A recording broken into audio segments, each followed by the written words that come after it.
ಸರ್ವಮಂಗಳ ಮಾಂಗಲ್ಯೆ ಶಿವೆ ಸರ್ವಾರ್ಥಸಾಧಿಕೆ ಶರಣ್ಯೇ ತ್ರ್ಯಂಬಕೆ ಗೌರಿ ನಾರಾಯಣಿ ನಮೋಸ್ತುತೆ. ಓಂ ಭಾರತೀ ಕರುಣಾಪಾತ್ರಂ ಭಾರತೀ ಪದಭೂಷಣಂ ಭಾರತೀ ಪದಮಾರೂಢಂ ಭಾರತೀ ತೀರ್ಥಮಾಶ್ರಯೇ. ಹರಿ ಓಂ.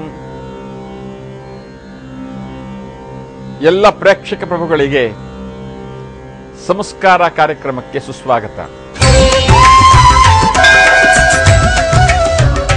ಇವತ್ತು ನಾವು ನಿನ್ನೆವರೆಗೆ ಹೇಳಿಕೊಂಡು ಬಂದಂತಹ ಭೋಜನ ವಿಧಿ ಅದಕ್ಕೆ ಸಂಬಂಧಪಟ್ಟಿದ್ದು ವಿಚಾರದಲ್ಲಿ ಸ್ವಲ್ಪ ಬ್ರೇಕ್ ತಗೊಂಡು ಮುಖ್ಯವಾದಂತಹ ವಿಷಯ ತಮ್ಮ ಮುಂದೆ ಹೇಳ್ತಕ್ಕಂಥದ್ದಿದೆ.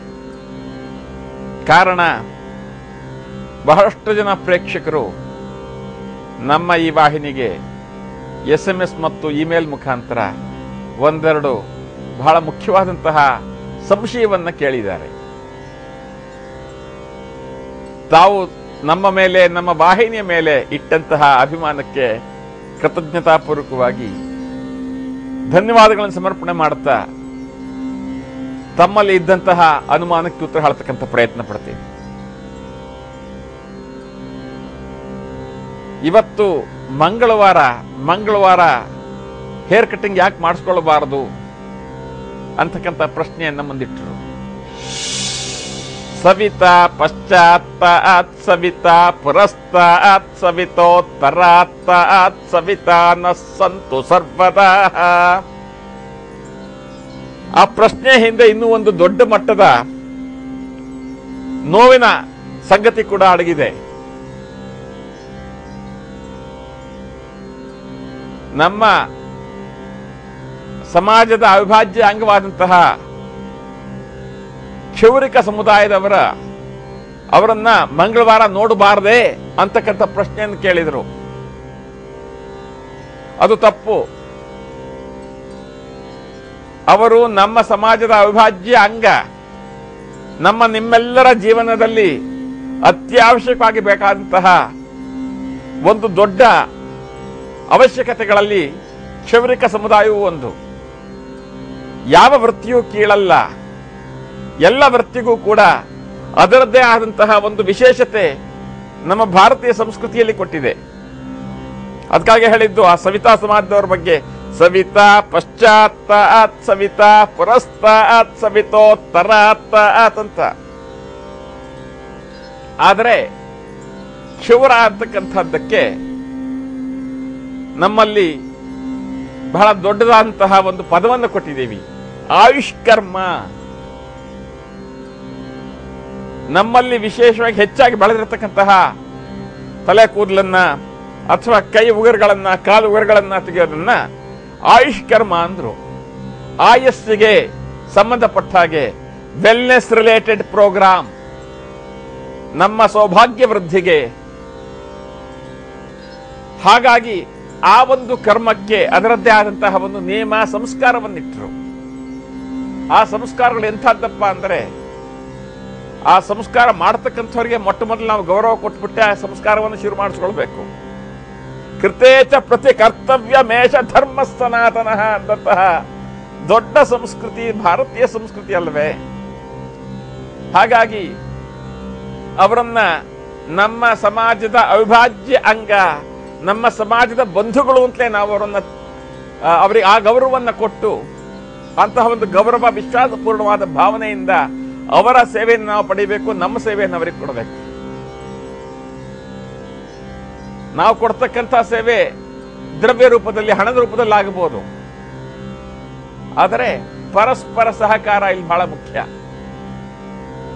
ಇನ್ನು ಮಂಗಳವಾರ ಶಾಸ್ತ್ರದಲ್ಲಿ ನಿಷಿದ್ಧವಾದಂತಹದ್ದಲ್ಲ. ಆದರೆ ಒಂದು ಪದ್ಧತಿ, ಈ ಪ್ರಾಂತ್ಯದಲ್ಲಿ ಮಂಗಳವಾರ ಸಾಧಾರಣವಾಗಿ ಕ್ಷೌರಿಕರು ವಾರದ ರಜೆಯನ್ನು ಮಾಡತಕ್ಕಂತಹ ಒಂದು ಪದ್ಧತಿಯನ್ನು ಬೆಳೆಸ್ಕೊಂಡು ಬಂದರೆ ಹೊರತಾಗಿ ಶಾಸ್ತ್ರದಲ್ಲಿ ಕೆಲವಷ್ಟು ತಿಥಿ, ವಾರ, ನಕ್ಷತ್ರಗಳನ್ನು ಹೇಳಿದೆ. ಆದೌ ನೌಮ್ಯಾಂ ಧನ ಮಾನಹಾನಿ ಎಂದರು ಜ್ಯೋತಿಷ್ಯ ಶಾಸ್ತ್ರದಲ್ಲಿ. ಅಂದ್ರೆ ಪಾಡ್ಯ ಮತ್ತು ನವಮಿ ನಿಷಿದ್ಧ, ಶನಿವಾರ ಮಂಗಳವಾರಗಳು ನಿಷಿದ್ಧ. ಭಾನುವಾರ ಬುಧವಾರ ಉತ್ತಮವಾದಂತಹದ್ದು ಒಂದು.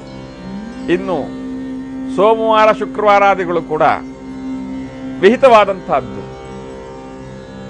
ಹಾಗಾಗಿ ಮಂಗಳವಾರ ಬೇರೆ ಪ್ರಾಂತ್ಯಗಳಲ್ಲಿ ನಾವು ಅದೇನೇ ಉತ್ತರ ಭಾರತದಲ್ಲಿ ಹೋದರೆ ಮಂಗಳವಾರ ಅವರಿಗೆ ನಿಷಿದ್ಧ ಅಲ್ಲ. ಅಲ್ಲಿಯ ಒಂದು ವಾರದ ರಜಾ ಕ್ಷೌರಿಕ ಸಮುದಾಯದಲ್ಲಿ ಶುಕ್ರವಾರ ಇದೆ. ಇನ್ನು ಬೇರೆ ಬೇರೆ ಪ್ರಾಂತ್ಯಗಳಲ್ಲಿ ಬೆಂಗಾಲ್ನಲ್ಲಿ ಹೋದರೆ ಅಲ್ಲಿ ಅವರಿಗೆ ರಜಾ ಇರತಕ್ಕಂಥದ್ದು ಶುಕ್ರವಾರ ಕಾಳಿ ದಿವಸ, ಕಾಳಿ ಪೂಜಾ ದಿವಸ ಅಂತ ಹೇಳಿ ಬೆಂಗಾಲ್ನಲ್ಲಿ ಶುಕ್ರವಾರ ನಿಷಿದ್ಧ. ಪಕ್ಕದ ಒರಿಸ್ಸಾಗೆ ಬಂದರೆ ಅಲ್ಲಿ ಗುರುವಾರ ನಿಷಿದ್ಧ ಮಾಡಿಕೊಂಡ್ರು. ಹಾಗಾಗಿ ವಾರ ನಿರ್ದಿಷ್ಟವಾಗಿ ಮಂಗಳವಾರವೇ ಮಾಡಿಸ್ಕೊಳ್ಬಾರ್ದು ಅಂತಲ್ಲ, ಆದರೆ ಮಂಗಳವಾರ ಈ ಪ್ರಾಂತ್ಯದಲ್ಲಿ ಸಾಧಾರಣವಾಗಿ ಕ್ಷೌರಿಕ ಸಮುದಾಯದವರು ಒಂದು ವಾರದ ವಿಶ್ರಾಂತಿಗಾಗಿ ಅವರು ಆಯ್ಕೆ ಮಾಡಿಕೊಂಡಿದ್ದು ಕಾಣಿಸುತ್ತೆ ಬಹುಶಃ. ಹಾಗಾಗಿ ಮಂಗಳವಾರ ಮಾಡಿಸ್ಕೊಳ್ತಕ್ಕಂಥದ್ದು ಈ ಪ್ರಾಂತ್ಯದಲ್ಲಿ ಇಲ್ಲ. ಇನ್ನು ಕ್ಷೌರಕ್ಕೆ ನಿಯಮ ಏನಪ್ಪ, ಬಹಳಷ್ಟು ಜನ ಆ ಕ್ಷೌರಿಕರನ್ನ ಮನೆಗೆ ಕರೆಸ್ಬಿಟ್ಟು ಕ್ಷೌರ ಮಾಡಿಸ್ಕೊಳ್ತಾರೆ. ಅದು ತಪ್ಪಲ್ಲ. ಆದರೆ ಮನೆಯ ಸೂರಂಕಲಿನ ಒಳಭಾಗಕ್ಕೆ ಅವರನ್ನು ಕರೆಸಿ ಅಲ್ಲಿ ಆಯುಷ್ಕರ್ಮದ ಒಂದು ಕಾರ್ಯಕ್ರಮ ನಿಷಿದ್ಧ. ಸೂರಂಕಲು ಅಂದ್ರೆ ಏನು? ಮನೆಯ ಮಳೆ ಬಂದಾಗ ಮನೆಯ ರೂಫಿಂದ ನೀರು ಬೀಳ್ತಕ್ಕಂತಹ ಜಾಗ, ಅಂದ್ರೆ ಗೋಡೆಯಿಂದ ಸುಮಾರು 1.5-2 ಅಡಿ ಮುಂದೆ ರೂಫ್ ಇದ್ರೆ ಅದರಿಂದ ನೀರು ಬೀಳ್ತಕ್ಕಂಥ ಜಾಗ, ಮಳೆ ನೀರು ಬೀಳ್ತಕ್ಕಂಥ ಜಾಗ ಸೂರಂಕಲು ಅಂತ ಕರಿತೀವಿ. ಅದರ ಒಳಭಾಗದಲ್ಲಿ ಆಯುಷ್ಕರ್ಮ ನಿಷಿದ್ಧ. ಮತ್ತು ಎಷ್ಟೋ ಜನ ಅಪಾರ್ಟ್ಮೆಂಟ್ಗಳಲ್ಲೋ ಮನೆಗಳಲ್ಲಿ ದೊಡ್ಡ ದೊಡ್ಡ ಶ್ರೀಮಂತರು ಅಥವಾ ಬಹಳ ವಯಸ್ಸಾದಂತಹ ಕಾಯಿಲೆ ಬಂದಂಥವರಿಗೆ ಕ್ಷೌರಿಕರನ್ನ ಮನೆಗೆ ಕರೆಸಿ ಮನೆ ಒಳಗಡೆನೋ ಬೆಡ್ರೂಮ್ನಲ್ಲೋ ಬಾತ್ರೂಮ್ನಲ್ಲೋ ಕ್ಷೌರಕರ್ಮ ಇದೆಯಲ್ಲ, ಅದು ನಿಷಿದ್ಧವಾದಂತಹದ್ದು. ಇನ್ನು ನಾವೇ ಸ್ವತಃ ನಮ್ಮ ಮಕ್ಕಳಿಗೋ ಇನ್ಯಾರೋ ಚಿಕ್ಕ ಮಕ್ಕಳಿಗೆ ಅವ್ರ ಹತ್ರ ಏನು ಕರ್ಕೊಂಡು ಹೋಗೋದು, ಅಲ್ಲೇನೋ ದುಡ್ಡು ಯಾಕೆ ಖರ್ಚು ಮಾಡಬೇಕು ಅಂತಲೋ ಅಥವಾ ಅಲ್ಲಿ ಕ್ಯೂನಲ್ಲಿ ಯಾಕೆ ನಿಂತ್ಕೊಳ್ಬೇಕು ಅಂತಲೋ ನಾವೇ ಸ್ವತಃ ಮಾಡಿಬಿಡ್ತಕ್ಕಂಥದ್ದು, ಇದು ನಿಷಿದ್ಧವಾದಂತಹದ್ದು. ಆಯುಷ್ಕರ್ಮಕ್ಕೆ ಅದರದ್ದೇ ಆದಂತಹ ಒಂದು ಮಹತ್ವ ಇದೆ. ಸರಿಯಾದ ರೀತಿಯಲ್ಲಿ, ಸರಿಯಾದ ಸ್ಥಳದಲ್ಲಿ, ಸರಿಯಾದ ವ್ಯಕ್ತಿಯಿಂದ ಮಾಡಿಸ್ಕೊಂಡಾಗ ಆಯಸ್ಸು, ಆರೋಗ್ಯ ವೃದ್ಧಿ. ಅದೇ ಅಶಾಸ್ತ್ರೀಯವಾಗಿ ಮಾಡಿದಾಗ ಆಯಸ್ಸಿಗೆ ತೊಂದರೆ ಇರತಕ್ಕಂಥದ್ದು. ಇನ್ನು ಮನೆಯಲ್ಲಿ 2 ಗಂಡು ಮಕ್ಕಳಿದ್ರೆ ಇಬ್ಬರಿಗೂ ಭಾನುವಾರ ರಜಾ ಇರುತ್ತೆ ಸ್ಕೂಲು, ಮತ್ತೆ ಕರ್ಕೊಂಡು ಹೋಗಕ್ಕೆ ಟೈಮ್ ಆಗೋದಿಲ್ಲ ಅಂದ್ಬಿಟ್ಟು ತಂದೆ 2 ಮಕ್ಕಳನ್ನು ಕರ್ಕೊಂಡು ಹೋಗಿ 3 ಜನ ಒಟ್ಟಿಗೆ ಕ್ಷೌರ ಮಾಡಿಸ್ಕೊಂಡು ಬರ್ತಕ್ಕಂಥದ್ದು, ಇದು ಬಹಳ ನಿಷಿದ್ಧವಾದಂತಹದ್ದು. ಅಣ್ಣ ತಮ್ಮಂದಿರಿಗೆ ಒಂದೇ ದಿವಸ ಕ್ಷೌರ ಮಾಡಿಸ್ತಕ್ಕಂಥದ್ದು ನಮ್ಮ ಶಾಸ್ತ್ರದಲ್ಲಿ, ಸಂಪ್ರದಾಯದಲ್ಲಿ, ಸಂಸ್ಕಾರದಲ್ಲಿ ಒಂದೇ ಸಾರಿ. ಏನಪ್ಪಾ ಅಂದ್ರೆ ಅವರ ತಂದೆ ತಾಯಿಗಳ ಮೃತರಾದಾಗ ಅವರ ಕರ್ಮಾಂಗ ಮಾಡೋದಕ್ಕೆ ಮುಂಚೆ ಎಲ್ಲ ಸಹೋದರರು ಒಟ್ಟಿಗೆ ಕೂತು ಕ್ಷೌರ ಮಾಡಿಸ್ಕೊಳ್ತಕ್ಕಂಥದ್ದೇ ಹೊರತಾಗಿ ಬೇರೆ ಸಮಯದಲ್ಲಿ ಸಹೋದರರನ್ನ ಒಟ್ಟಿಗೆ ಕೂರಿಸಿ ಒಂದೇ ದಿವಸ ಕ್ಷೌರ ಮಾಡಿಸ್ತಕ್ಕಂಥದ್ದು ಅಥವಾ ತಂದೆ ಮಕ್ಕಳು ಒಂದೇ ದಿವಸ ಕ್ಷೌರ ಮಾಡಿಸ್ಕೊಳ್ತಕ್ಕಂಥದ್ದು ನಿಷಿದ್ಧ. ಇನ್ನು ಕೆಲವಷ್ಟು ಧಾರ್ಮಿಕ ಸಂದರ್ಭದಲ್ಲಿ ತಿರುಪತಿ ತಿಮ್ಮಪ್ಪನ ದರ್ಶನಕ್ಕೆ ಹೋಗಿ ಅಲ್ಲಿ ತಿರುಪತಿ ತಿಮ್ಮಪ್ಪನಿಗೆ ಮುಡಿ ಕೊಡಬೇಕು ಅಂತಂದಾಗ ಮನೆಯವರೆಲ್ಲ ಒಟ್ಟಿಗೆ, ತಂದೆ ಮಕ್ಕಳುಗಳೆಲ್ಲ ಒಟ್ಟಿಗೆ ಮುಡಿ ಕೊಡ್ತಕ್ಕಂಥದ್ದು ಕೆಲವು ಪದ್ಧತಿಯಲ್ಲಿ ಇದೆಯೇ ಹೊರತಾಗಿ ನಮ್ಮ ನಿತ್ಯ ಜೀವನದ ಕ್ಷೌರ ಪದ್ಧತಿಯಲ್ಲಿ ಸಹೋದರರು 2 ಮಕ್ಕಳು 3 ಮಕ್ಕಳು ಇದ್ರೆ 3 ಜನ ಒಟ್ಟಿಗೆ ಒಂದೇ ದಿವಸ ಕ್ಷೌರ ಮಾಡಿಸ್ಕೊಳ್ತಕ್ಕಂಥದ್ದು ತಂದೆ ತಾಯಿಗಳು ಮೃತರಾದಾಗಲೇ ಹೊರತಾಗಿ ಬೇರೆ ಸಂದರ್ಭದಲ್ಲಿ ಮಾಡಿಸ್ಕೊಳ್ಳೋ ಹಾಗಿಲ್ಲ. ಇನ್ನು ಪ್ರಾಯಶಃ ಈ ಕ್ಷೌರಕ್ಕೆ ಸಂಬಂಧಪಟ್ಟ ಹಾಗೆ ಇನ್ನು 1-2 ದಿವಸ ಇದ್ರ ಬಗ್ಗೆ ಇನ್ನೊಂದಿಷ್ಟು ವಿವರಣೆಗಳನ್ನು ಕೊಟ್ಟು ಅನಂತರ ಈ ಭೋಜನ ವಿಧಾನ ಏನಿತ್ತು ಅದನ್ನ ಮುಂದೆ ಹೇಳ್ತಕ್ಕಂಥ ಪ್ರಯತ್ನ ಪಡ್ತೀನಿ. ಸಮಸ್ತ ಸನ್ಮಂಗಳಾನಿ ಭವಂತು.